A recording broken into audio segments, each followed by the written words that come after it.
and then he was able to read an inscription on the watch held behind her body, because for him it was no longer there and reality had changed. It was physically different in his mind. Like you write about in your book, about the fellow who's, the hypnotist told the man, your daughter is not in the room with us any longer, and he looked right through the daughter to the man's watch.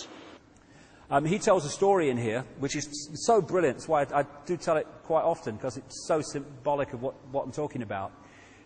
He attended a party which his father had, and he had a state hypnotist along to do party tricks for the guests. There came a point where the hypnotist is dealing with this guy called Tom, and he said to him, he's doing through the tricks, and then he said to him, when I bring you back to a waking state, you're not going to be able to see your daughter in the room. At which point the hypnotist led the daughter to stand right in front of the father who's looking in her belly. He brings him out of to a waking state, or apparently so, and he says, Tom, can you see your daughter? Tom's looking around. No, I can't see her. She's giggling. He can't hear her. The hypnotist went behind the daughter, put his hand in the small of her back and said, I'm holding something, Tom. What am I holding? He looked bemused because it was so obvious to him. He said, you're holding a watch. He says, there's an inscription on the watch, Tom. Can you read it? He peered forward, read the inscription. His daughter standing between him and the watch. The problem is that Talbot simply says this happened at his own father's friend's house. There's no citation whatsoever. We are asked to simply trust him that this happened. Let me ask you, if this was so easy that all a good hypnotist had to do was to tell someone that their daughter wasn't there, how come it hasn't been reproduced in a lab or some other place where this could be verified with a measure of proof? I mean, was this particular hypnotist the only guy in the world that could do this? Why not have someone simply put the idea to the test and prove it? I hope you see that the answer to that question is obvious. Talbot had preconceived notions himself. He describes how he grew up in a haunted house, and these ghosts would mess with him and his family. He describes involuntary out-of-body experiences and a host of other experiences involving what he calls poltergeists. He was on a mission to validate his experiences, even by his own admission. Here are some reviews of his book that I think sum this up well. I was profoundly disappointed by the book. I was expecting something that took an analytical view of an intriguing theory and explored its implications. Instead, what Talbot provided was a general overview of holography, some broad statements about its implications, and then tons of anecdotes about psychic phenomena that he claims are explained by everything being a hologram. Sadly, that's not science, nor is it compelling writing. Another reviewer says, the book is completely disingenuous and uses numerous case studies where the evidence is presented in a dishonest way. A simple Google search will turn up enough information on many of the book's claims to start to raise doubt. Further investigation will make you very upset that the evidence is presented so matter-of-factly, with no mention of the numerous controversies surrounding the evidence. This would be funny if it weren't obvious that Icke has based much of what he believes on this idea of the holographic universe. Now, let's move on to the next chapter, where we will explore in depth David Icke's most influential source. They tell him what to write, what to say, what to wear, what to believe and what not to believe, and he calls them the guys. The beings, which we call the guys, told us about. You call them the guys? The guys, yeah.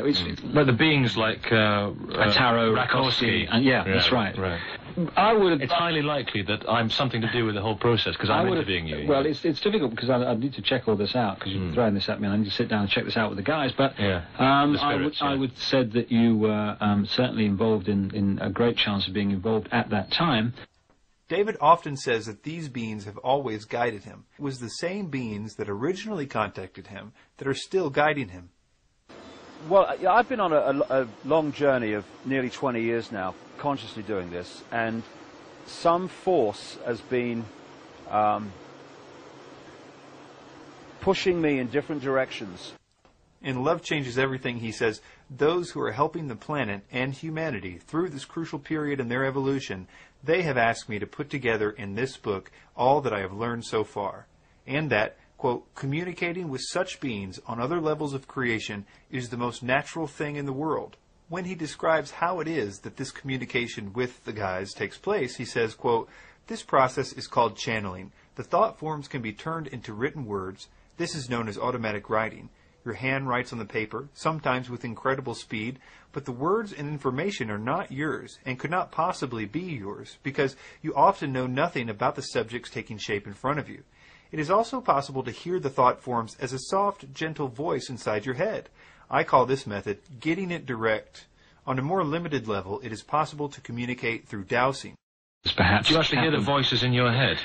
It depends. Sometimes you hear voices. Sometimes it comes in terms of them talking through you. So they talk through your voice box. And it also comes through what's known as automatic writing. You get a sheet of paper, you put a pen in your hand, and they just take over your arm. They write. And they write amazing things which you have no comprehension of. I mean...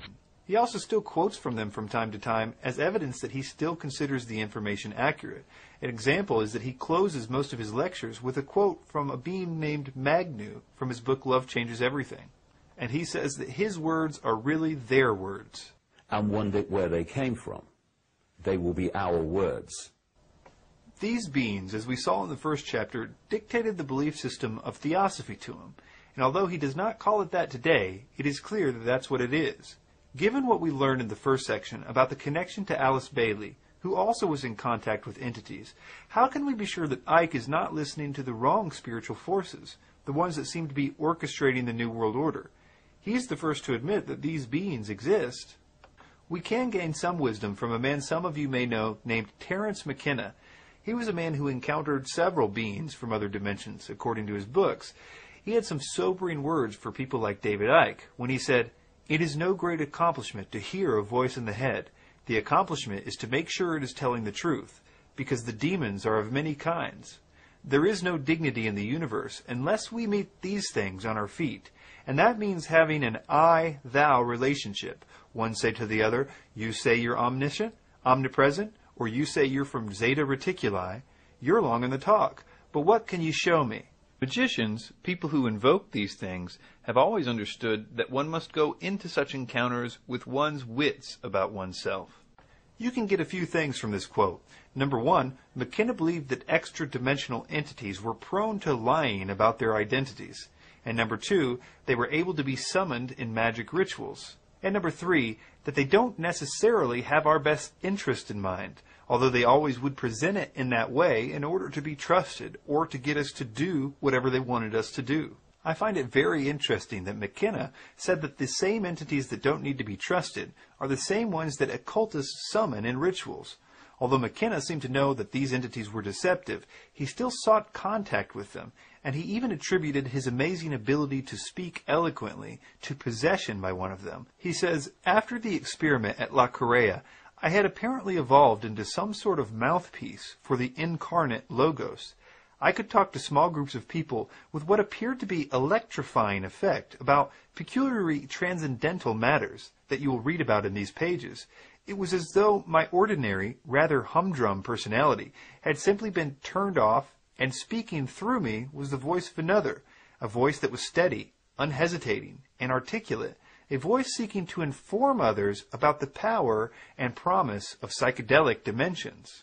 From my study of the 2012 phenomenon, I have seen that these entities are very interested in getting people to go out and spread the idea that a spiritual evolution is coming. And like McKenna warned us about, they pretend to be all kinds of things in order to get us to tell their story. For instance, all the main forerunners of the 2012 idea got their revelation about 2012 and spiritual evolution from spiritual entities, claiming to be different things. Jose Arguelles got his information from a long-dead Mayan priest. Jose actually now changed his name to reflect that he believes himself to be a reincarnation of that Mayan priest. McKenna got his 2012 information from a being he calls the Logos, Pinchback from a being called Quetzalcoatl, David Wilcock from the Egyptian god Ra, Barbara Han Clow from the Pleiadians. I might have even been able to believe that these entities were good and were simply giving the same message under different names just to make the message easy for the person to handle, if it weren't for the fact that all the information they gave about astronomy and science was so wrong. For instance, David Icke in his book, And the Truth Shall Set You Free, talks about the, quote, photon belt. Keep in mind while we read this, that this information is 100% channeled information originally. None of it is real science, and we will see how wrong this theory is in a moment. He begins, Underpinning these astrological events in this period is the photon belt. Many psychics and esoteric scientists, notice how he didn't say actual scientists or astronomers, are now agreed on the existence of a belt of highly charged energy, centered on the Pleiades star system, an estimated 500 light-years from the Earth. It is from here that much channeled information which feels right to me is purported to come. I believe that the Pleiades, maybe in our future, is a base for the positive extraterrestrial support we are being given at this time, and quite possibly the home of extraterrestrials who have abused the Earth and humanity too. Paul Otto Hesse claimed to have discovered a belt of immensely powerful energy which he termed the photon belt. According to estimates, it takes his solar system 24,000, some say 26,000 years to orbit the Pleiades, and the star reckoned to be at the center of the belt, figure 17, known as Alcyon. Again, there is much ancient legend across many cultures about this star. He continues, it would appear that we have reached the point when this solar system is entering the photon belt and its highly charged energy. The influence of the belt on the Earth began in the early 1960s and affected the thinking of many people, but it was as nothing compared to what will happen over the next 35 years. While it takes 2,000 years to pass fully through the belt, the biggest impact is when we first enter, and the vibrations and molecular structure of everything has to cope with the dramatically changing conditions. This will affect the thinking, behavior, and physical bodies of all life forms. He concludes by saying the effect of the photon belt is activating data stored in our consciousness and our physical bodies. He says knowledge is being unlocked from the cells, bones, and our DNA, which will eventually be restored to its 12-stranded potential. Now you can see that if this were true, it would be a great find to support the idea of a coming spiritual evolution that Icke and Alice Bailey and Michael Tsarian and all these spiritual entities are trying to get us to believe. But the problem is that all this science that these entities told us is not true. Even the basic math shows this to be impossible. Our solar system and that of Alcyon are both orbiting around the galactic center. It takes us about 226 million years to go around one time, and that's at 486,000 miles per hour. If our solar system was also orbiting around Alcyon while it was also revolving around the center of the galaxy, it would need to be going much faster than the speed in which we are currently moving. One scientist said it this way. The math doesn't work, he says. Alcyon is 400 light years from Earth. If the Sun was orbiting Alcyon in 250,000 years, it would have to have an orbital speed of 3,142 kilometers a second, which is 14 times faster than the Sun is currently orbiting the galactic center. This would be readily apparent if it were so. Another way of expressing this is that if the Sun was orbiting Alcyon at the same speed as it goes around the galactic center, and if there were such a lesser orbit that it would probably be much slower, then it would take either 3.5 million years instead of 250,000 years, or Alcyon would have to be only 28 light years from Earth instead of 400. Besides, our movement has been measured against the background of stars on numerous occasions, and scientists have found no trace of such an orbit. And this is only the beginning of this theory's problems. Alcyon and the Pleiades cluster are stars no more than 100 million years old, 1/40th the age of the Earth, much younger than our solar system. Alcyon would not even have been there when our Sun began such an orbit, and that in itself is a pretty persuasive argument against this theory. And the so-called anomaly in the Pleiades cluster is a nebula. It's made up of plasma and gas, not photons. Photons are light, and light doesn't gather in clouds like that. Nebulas are remnants of supernovas, and they diffuse over time, and therefore wouldn't even be expected to be there if we were orbiting it in a cycle of 26,000 years.